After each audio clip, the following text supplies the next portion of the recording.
Dans une maison aux murs usés par le temps, où les portes grincent et les voix résonnent, Roman, un jeune homme de 25 ans, veille sur sa petite sœur Annabelle, qu'il appelle affectueusement Anna.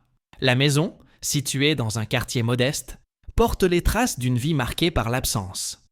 Leur mère les a abandonnés lorsqu'Anna n'était qu'un bébé. Et leur père, mort il y a quelques années, a laissé Roman endosser le rôle de chef de famille. Roman, grand, les épaules larges mais le regard dur, est un homme qui cache ses blessures derrière une façade de contrôle. Anna, 16 ans, est tout son opposé. Vive, curieuse, avec un sourire qui illumine la pièce. Leur quotidien, rythmé par les chamailleries fraternelles et les tâches ménagères, est bouleversé par l'arrivée de Carla, une aide domestique engagée par une agence. Une femme d'une trentaine d'années entre dans la maison avec une valise modeste et un sourire timide. Ses cheveux noirs sont soigneusement attachés et ses yeux trahissent une détermination calme. Anna l'accueille avec enthousiasme, voyant en elle une présence féminine qui pourrait combler le vide laissé par leur mère absente. « Bienvenue, Carla. Je m'appelle Anna, et lui, c'est Roman, mon grand frère », lance-t-elle en désignant Roman, qui se tient près de la porte, les bras croisés. Roman, lui, ne lui accorde qu'un regard froid. « Je ne veux pas que tu touches à mes affaires, compris ?» dit-il d'un ton sec, sans même un bonjour. Carla hoche la tête, un peu déconcertée, mais ne se laisse pas intimider. « Oui, monsieur, je comprends. » Dès les premiers jours, la tension s'installe. Roman critique chaque geste de Carla. Elle a déplacé ses chaussures pour les nettoyer. Elle est entrée dans sa chambre pour ranger. Elle a osé répondre à une question d'Anna sur leur passé familial. « Je t'ai dit de ne pas fouiller dans mes affaires », s'emporte-t-il un matin, alors que Carla, balai en main, tente d'expliquer qu'elle ne faisait que son travail. Anna, observant la scène depuis la cuisine, fronce les sourcils. Elle connaît son frère. Derrière ses colères, il y a une peur qu'il n'avoue jamais. Elle se souvient des nuits où, enfant, elle l'entendait parler seule, murmurant des reproches à une mère qui n'était plus là. « Pourquoi il est si dur avec elle ?» se demande Anna, intriguée par l'attitude de Roman. Carla, de son côté, s'efforce de trouver sa place. Elle cuisine des plats simples mais savoureux, aide Anna avec ses devoirs et répond à ses questions avec patience. Anna, qui adore parler, lui raconte ses journées à l'école, ses amis et même ses rêves de devenir designer. « Tu sais, Carla, je veux créer des sacs, des beaux comme ceux qu'on voit sur les réseaux sociaux, » dit-elle un soir, les yeux brillants. Carla sourit, touchée par l'enthousiasme d'Anna. Mais chaque fois qu'elle croise Roman, elle sent son regard pesant, comme s'il cherchait une raison de la repousser. « Ne t'inquiète pas, tante Carla, il est juste comme ça », la rassure Anna, utilisant ce surnom affectueux qu'elle lui a donné dès le premier jour. Un matin, alors que Carla range la cuisine, Roman entre et la surprend en train de nettoyer ses chaussures préférées, des baskets noires qu'il porte tous les jours. « Je t'ai dit de ne pas toucher à mes affaires », aboie-t-il, arrachant les chaussures de ses mains. Carla, rouge de honte, s'excuse. « Je voulais juste aider, monsieur. » Roman la fixe, son visage crispé. « Reste à ta place, c'est tout. » Anna, qui passe par là, intervient. « Frangin, arrête! Elle faisait juste son boulot !» Roman tourne les talons, laissant un silence lourd. Anna échange un regard avec Carla, déterminée à comprendre pourquoi son frère agit ainsi. Elle commence à soupçonner que son comportement cache autre chose, peut-être une peur qu'il ne veut pas admettre. Le soir, Anna s'assoit sur son lit, son téléphone à la main, et envoie un message à l'oncle Cameron, un ami proche de Roman. « Il est encore méchant !» avec Carla. « Tu crois qu'il l'aime, mais qu'il a peur ?» Cameron répond avec un sourire virtuel. « Ton frère est une tête dure, mais on va trouver un moyen de le faire craquer. » Anna sourit, une idée germant dans son esprit. Elle sait que Roman a été blessé par l'abandon de leur mère, et elle est convaincue que Carla pourrait être celle qui l'aidera à guérir. Mais pour l'instant, la maison reste un champ de bataille, où chaque mot et chaque geste sont chargés de tension. Anna, déterminée, décide de prendre les choses en main, même si elle doit ruser pour y arriver. Anna, allongée sur son lit, fixe le plafond de sa chambre, où des étoiles phosphorescentes collées par son père brillent faiblement dans l'obscurité. Elle pense à Romane, à ses colères, à sa solitude. Depuis qu'elle est petite, elle a vu son frère se fermer au monde, refusant de parler de leur mère ou de laisser quiconque s'approcher de son cœur. « Il faut qu'il apprenne à aimer », murmure-t-elle, déterminée. C'est alors qu'elle se souvient d'une conversation avec l'oncle Cameron, un homme jovial qui a toujours été là pour eux. Ensemble, ils ont élaboré un plan. Faire venir une femme dans la maison pour bousculer Romane, le pousser à s'ouvrir. Carla, sans le savoir, est au centre de ce stratagème. Le lendemain, Anna décide d'accélérer les choses. Elle feinte une conversation animée avec un garçon à l'école, s'assurant que Romane la voit. Elle rit fort, jette des regards complices à son téléphone et fait mine de rougir. Romane, qui passe par là, fronce les sourcils. « C'est qui, ce garçon ?» demande-t-il, la voix tendue. Anna hausse les épaules, jouant l'innocente. « Oh, juste un ami !» Romane ne répond pas, mais son regard s'assombrit. Le soir même, il appelle Cameron pour se plaindre. « Anna grandit trop vite, je ne sais pas quoi faire. Elle a besoin d'une femme à la maison, quelqu'un pour la guider. » Cameron, ravi que le plan fonctionne, suggère d'engager une aide domestique. Une femme mature, qui pourrait aussi aider Anna à naviguer dans cette période. Romane, hésitant, finit par accepter. Carla, ignorant tout de ce complot, s'efforce de s'adapter à son nouveau rôle. Elle nettoie la maison avec soin, prépare des repas qui embaument la cuisine et passe du temps avec Anna, qui l'adore. Mais Romane reste un mystère. Un jour, alors qu'elle range sa chambre, il entre en trombe. « Je t'ai dit de ne pas toucher à mes affaires !» hurle-t-il, pointant un tas de vêtements qu'elle a pliés. Carla calmement répond « Je faisais juste mon travail, monsieur. » Romane la fixe comme s'il cherchait une faille, puis sort sans un mot. Anna, qui espionne depuis le couloir, soupire. « Il est impossible, mais je sais qu'il t'aime bien », dit-elle à Carla plus tard, un sourire malicieux aux lèvres. Carla hausse les épaules, sceptique. « Ton frère ne m'aime pas, Anna. Il me tolère à peine. » Pourtant, Anna ne se décourage pas. Elle remarque les petits gestes de Romane. La façon dont il observe Carla quand elle rit avec elle, ou comment il s'arrête parfois à l'entrée de la cuisine, comme s'il voulait dire quelque chose. Elle décide de pousser le plan plus loin. Un soir, elle invite Carla à jouer au ludo sur son téléphone. Elle rine, lance les dés virtuels, et Anna glisse subtilement. « Tu sais, Romane n'est pas si méchant. Il a juste peur des gens. » Carla, intriguée, demande. « Peur de quoi ?» Anna hésite, puis répond. « De perdre ceux qu'il aime, comme notre mère. » Carla hoche la tête, comprenant un peu mieux la froideur de Romane, mais elle reste prudente. Elle ne veut pas s'attacher à quelqu'un qui la repousse sans cesse. Les jours passent, et la tension entre Romane et Carla s'intensifie. Il lui reproche des détails insignifiants. Un verre mal rangé, une porte laissée ouverte. Mais Anna voit autre chose. Quand Carla aide à nettoyer la maison, Romane passe plus souvent dans les pièces où elle se trouve, comme s'il cherchait une excuse pour être près d'elle.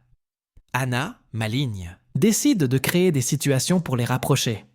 Elle oublie son sac à l'école, forçant Romane à demander à Carla de l'accompagner pour le récupérer. Dans la voiture, le silence est pesant, mais Anna surprend Romane jeter des regards furtifs à Carla. « Ça marche !» pense-t-elle, un sourire en coin. Pourtant, Carla commence à se lasser des sautes d'humeur de Romane. Un jour, alors qu'elle nettoie la cuisine, il entre et lui ordonne de ne pas toucher à ses affaires personnelles. Encore une fois. « Monsieur, je fais juste mon travail !» dit-elle, la voix tremblante de frustration. Romane, déstabilisée par son ton, marmonne une vague excuse et sort. Carla, seule, se demande si elle doit continuer dans cette maison où elle se sent si peu appréciée. Anna, qui a tout entendu, la rejoint. « Ne pars pas, tante Carla. Il a juste besoin de temps. » Carla soupire, touchée par la sincérité d'Anna, mais incertaine de pouvoir supporter l'hostilité de Romane beaucoup plus longtemps. Un matin, Anna rentre de l'école en pleurs, son sac jeté négligemment sur le canapé. Carla, qui épluche des légumes dans la cuisine, pose son couteau et s'approche. « Anna, qu'est-ce qui ne va pas ?» demande-t-elle, inquiète. Entre deux sanglots, Anna explique qu'une camarade de classe l'a accusée d'avoir volé son argent. L'enseignante, sans chercher à comprendre, a fouillé son sac et trouvé l'argent, la punissant devant tout le monde. « Je ne l'ai pas pris, je te jure », sanglote Anna. Carla la prend dans ses bras, son instinct protecteur prenant le dessus. « Je te crois, ma chérie. On va régler ça. » Le lendemain, Carla se rend à l'école avec Anna. Elle demande à parler à l'enseignante, une femme sévère qui fronce les sourcils en la voyant. Calmement, Carla expose la situation, insistant sur le caractère d'Anna et demandant une enquête plus approfondie. Après une discussion tendue, la véritable coupable, une fille jalouse d'Anna, avoue avoir caché l'argent dans son sac pour l'humilier. L'enseignante s'excuse auprès d'Anna, punit la coupable et ordonne à ceux qui l'ont insultée de présenter leurs excuses. Anna, soulagée, serre Carla dans ses bras. « Merci, tante Carla. T'es incroyable. » De retour à la maison, Anna insiste pour que Roman remercie Carla. « Elle a tout réglé sans faire de drame, » dit-elle fière. Roman, assis dans le salon, grogne un vague « merci » sans lever les yeux de son téléphone. Anna, frustrée, le pousse. « Tu pourrais être un peu plus gentil, frangin. » Roman hausse les épaules, mais son regard s'attarde sur Carla, qui range la cuisine en silence. Anna, maligne, remarque ce moment et sourit. « Il commence à craquer », pense-t-elle. Quelques jours plus tard, un incident change la dynamique. Carla se coupe la main en préparant le dîner, une entaille profonde qui saigne abondamment. Anna, paniquée, appelle Roman. À sa grande surprise, Roman accourt, son visage crispé d'inquiétude. « Viens, on va à la pharmacie tout de suite », dit-il, prenant les clés de la voiture. Dans la voiture, il reste silencieux, mais ses mains serrent le volant un peu trop fort. À la pharmacie, il insiste pour payer les pansements et vérifie que Carla va bien. De retour à la maison, Anna taquine son frère. « T'étais inquiet, avoue !» Roman nie, rouge de honte. « Je voulais juste pas de sang partout », marmonne-t-il, mais Anna n'est pas dupe. Carla, de son côté, est troublée. Elle a haut vu l'inquiétude dans les yeux de Roman, mais son attitude froide revient dès qu'elle tente de lui parler. Pourquoi est-il si gentil un moment et si distant l'instant d'après, se demande-t-elle. Anna, déterminée à avancer son plan, décide de créer une occasion pour les rapprocher. Elle organise une soirée « film en famille », insistant pour que Carla se joigne à eux. Roman grogne, mais finit par céder. Pendant le film, il partage le popcorn avec Carla, un geste simple mais qui fait briller les yeux d'Anna. Pourtant, à la fin de la soirée, Roman se lève brusquement et ordonne à Carla de partir. « Reste à ta place », dit-il, retrouvant son ton sec. Carla, blessée, retourne dans sa chambre, se demandant si elle pourra un jour percer la carapace de Roman. Anna, toujours convaincue que Roman et Carla sont faits l'un pour l'autre, décide de passer à la vitesse supérieure. Un soir, elle met en place un plan audacieux. Elle enferme Roman et Carla dans la chambre de Roman, prétextant un problème avec la porte. « Je reviens, je vais chercher la clé !» lance-t-elle en s'éclipsant, un sourire malicieux aux lèvres. À l'intérieur, Roman est furieux, tambourinant sur la porte. « Annabelle, ouvre tout de suite !» crie-t-il. Carla, mal à l'aise, reste dans un coin, évitant son regard. Mais au fil des minutes, l'atmosphère change. Roman, épuisé de crier, s'assoit sur le lit. Carla, pour briser le silence, propose de jouer à un jeu de cartes qu'elle trouve sur le bureau. À contre-cœur, Roman accepte. Bientôt, ils rient ensemble, Roman taquinant Carla sur sa stratégie maladroite. « T'as un joli sourire, tu sais », lâche-t-il soudain, surprenant même lui-même. Carla rougit, touchée par ce rare moment de douceur. Pendant un instant, ils semblent oublier leur tension, partageant des anecdotes et des rires. Quand Anna revient enfin et ouvre la porte, Roman redevient distant. « Sors de ma chambre », dit-il à Carla, son ton redevenu glacial. Blessée, Carla obéit, mais elle ne peut s'empêcher de repenser à ce moment de complicité. Plus tard, elle se confie à Anna. « Ton frère est tellement difficile à comprendre. Un moment, il est gentil, et l'autre, il me repousse. » Anna, désolée, la rassure. « Il a juste peur, tante Carla. Donne-lui du temps. » Mais Carla doute. Elle commence à se demander si rester dans cette maison vaut la peine. Roman, de son côté, est troublé. Dans sa chambre, il repense au sourire de Carla, à sa façon de rire. Il secoue la tête, furieux contre lui-même. « Je ne peux pas me permettre de l'aimer », murmure-t-il, hanté par le souvenir de sa mère.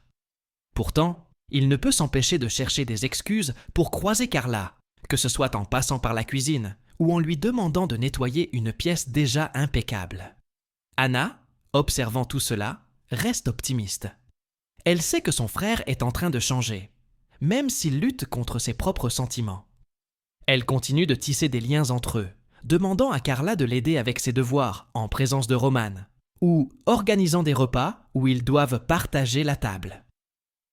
Chaque interaction, aussi tendue soit-elle, est une petite victoire pour Anna, qui croit fermement que l'amour peut guérir les blessures de son frère. Le jour de l'anniversaire d'Anna arrive, et Roman surprend tout le monde. Lors du dîner, il offre à Carla un sac noir magnifique, celui qu'Anna et elle avaient admiré sur les réseaux sociaux. « Joyeux anniversaire, Anna !» dit-il, mais ses yeux se posent sur Carla.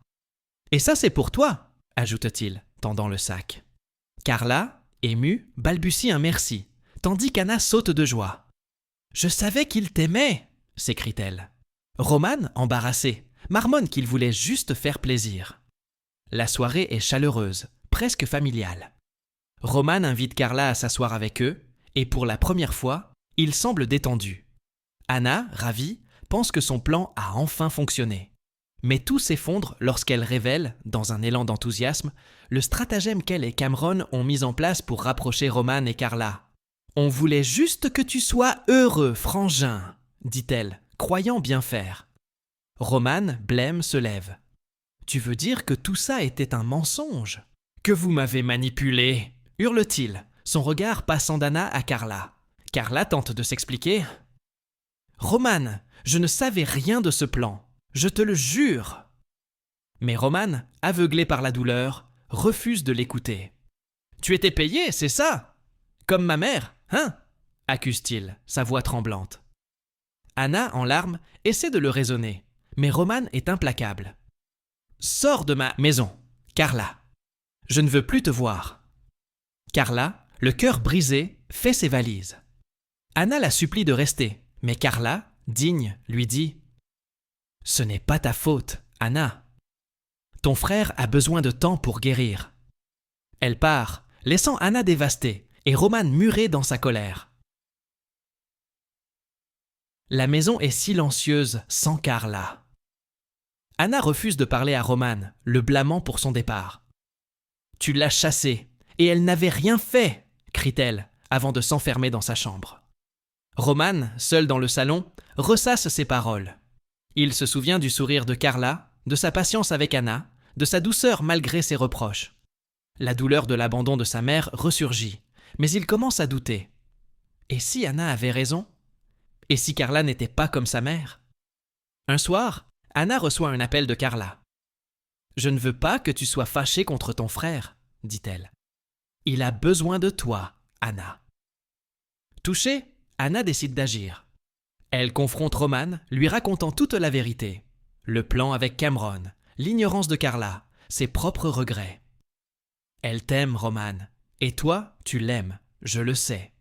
Ne la perds pas à cause de ta peur. Roman, ému, écoute enfin. Il attrape son téléphone et appelle Carla. Il la retrouve dans un petit café. « Je suis désolé, » murmure-t-il, les yeux baissés. « J'ai eu tort de ne pas te faire confiance. J'ai peur, Carla. Peur d'aimer et de perdre encore. Mais je veux essayer, avec toi. » Carla, émue, prend sa main. « Je ne suis pas ta mère, Roman. Je ne te ferai jamais ça. » Ils se sourient, un nouveau départ s'esquissant. De retour à la maison, Anna saute dans les bras de Carla.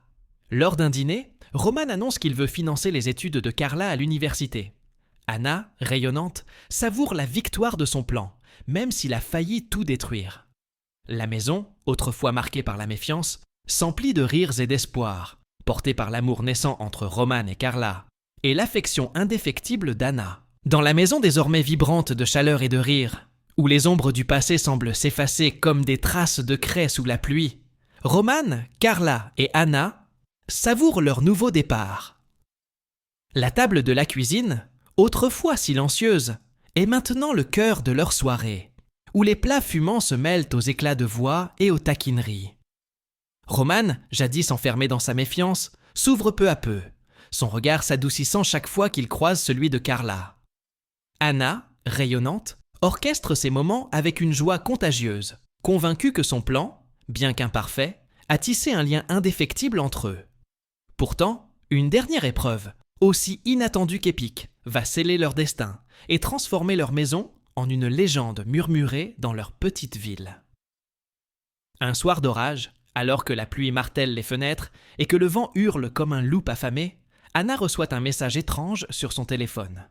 Une voix déformée, venue d'un numéro inconnu, lui ordonne de se rendre dans un entrepôt abandonné à la périphérie de la ville, sous peine de révéler un secret qui pourrait détruire leur famille. Ton frère cache quelque chose. Viens seul, ou tout le monde saura. Anna, le cœur battant, relit le message. Elle sait que Roman a toujours protégé des fragments de leur passé, des vérités qu'il n'a jamais partagées, même avec elle. Mais elle refuse de le trahir. Elle glisse le téléphone dans sa poche et, sans un mot, enfile son imperméable. Carla, qui range la vaisselle, remarque l'agitation d'Anna. « Où vas-tu, ma chérie ? Il fait un temps de chien dehors. » Anna, nerveuse, bredouille une excuse. « Juste, chercher un truc à l'école. » Mais Carla, avec son instinct aiguisé, sent que quelque chose cloche. Elle attrape Anna par le bras. « Pas ce soir, Anna. Dis-moi ce qui se passe. » Sous la pression, Anna craque et montre le message. Carla pâlit, mais sa détermination prend le dessus. « On ne va pas te laisser y aller seule. On va régler ça ensemble. » Elle appelle Roman, qui descend de sa chambre, les sourcils froncés. « Qu'est-ce qui se passe ?» demande-t-il, alarmé par leur visage tendu. Quand Anna lui montre le message, Roman devient livide. Il serre les poings, son passé remontant comme une vague. « C'est peut-être lié à... elle », murmure-t-il, faisant allusion à leur mère. Il révèle alors une vérité qu'il avait enfouie. Avant de partir, leur mère avait trempé dans des affaires louches, laissant derrière elle des dettes et des ennemis. Roman, jeune à l'époque, avait juré de protéger Anna de ce passé. « Si quelqu'un veut nous faire chanter, je ne les laisserai pas faire », déclare-t-il, la voix tremblante de rage et de peur. Carla pose une main sur son épaule. « On est une famille maintenant. On affronte ça ensemble. » Sous la pluie battante, ils se dirigent vers l'entrepôt, un bâtiment délabré envahi par les ombres. Anna tremble, mais Carla et Roman la flanquent, formant un rempart humain. À l'intérieur, l'obscurité est oppressante, seulement brisée par le faisceau de la lampe torche de Roman. Une silhouette émerge soudain, un homme au visage masqué, tenant une enveloppe. « Vous voulez la vérité sur votre mère ?» ricane-t-il. « Donnez-moi ce que je veux, et je disparais. » Roman s'avance, prêt à en découdre, mais Carla, plus rapide, l'arrête. « Parlez d'abord !» dit-elle, sa voix ferme malgré la peur. L'homme révèle alors que leur mère, avant de disparaître, avait volé une somme importante à un réseau local. Ce réseau, croyant Roman impliqué, veut récupérer l'argent. Roman, furieux, nie toute implication. « Elle nous a abandonnés.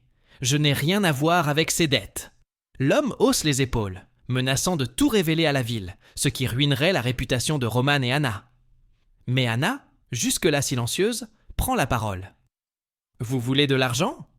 Vous n'aurez rien. On n'a rien à cacher, et on ne cédera pas à vos menaces. » Soudain, des bruits de pas résonnent. D'autres silhouettes émergent, encerclant le trio.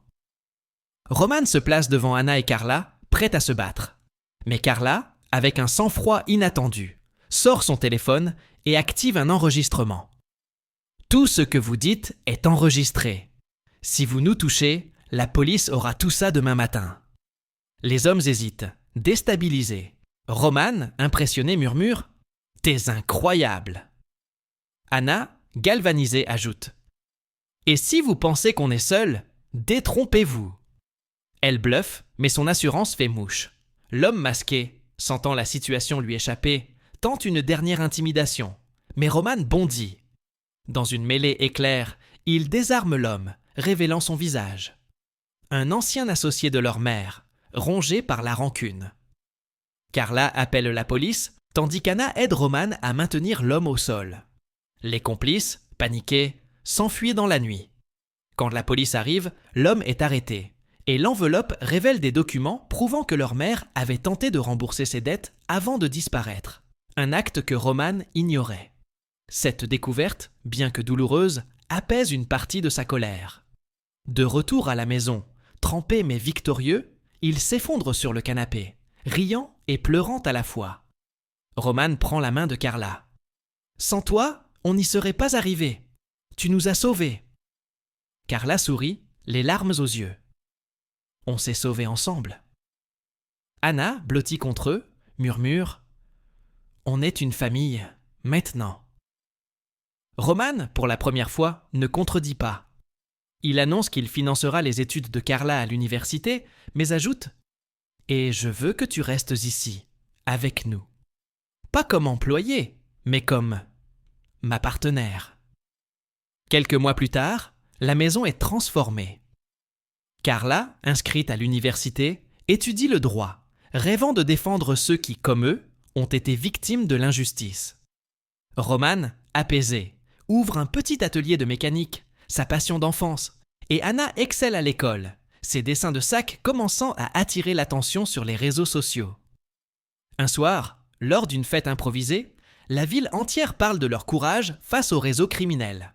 Leur histoire devient une légende locale, celle d'une famille unie par l'amour, qui a transformé la peur en force. Sous un ciel étoilé, Roman, Carla et Anna trinquent sur la terrasse, leur rire résonnant dans la nuit. Anna lève son verre. « À nous, les héros de l'entrepôt !» Roman, un sourire rare illuminant son visage, ajoute « À l'amour, qui guérit tout !» Carla, les yeux brillants, complète « Et à notre famille, qui ne se brisera jamais !» La maison, autrefois marquée par l'absence, est désormais un phare d'espoir, prouvant que même les blessures les plus profondes peuvent mener à une victoire éclatante, unie par un amour indestructible.